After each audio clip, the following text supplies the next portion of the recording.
একটি গাধা এবং তার মালিক স্বর্ণ খোঁজার জন্য অজানা উদ্দেশ্য বের হয়। পাহাড়, ঝর্ণা, নদী, সাগর পাড়ি দিয়ে সে অবশেষে গন্তব্য স্থানে পৌঁছায়।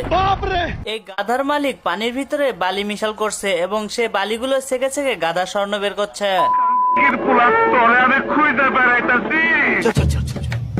শত্রু পক্ষরা গাধার মালিককে লক্ষ্য করে তীর ছোড়ে।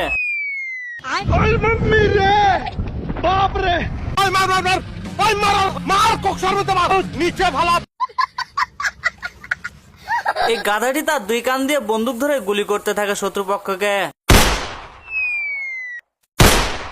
ये सब क्या देखना पड़ रहा है। সারাদিন দুইজন যুদ্ধ করে ক্লান্ত হয়ে রাতে বসে সিগারেট খেতে থাকে। আমার কাছে কোনো ব্যাপারই না। এই কথা বলে গাধা তার সিগারেটের ধোঁয়া দিয়ে একটি লাভ তৈরি করে। এইভাবে রাত শেষ হয়ে যায়। পরের দিন সকালবেলা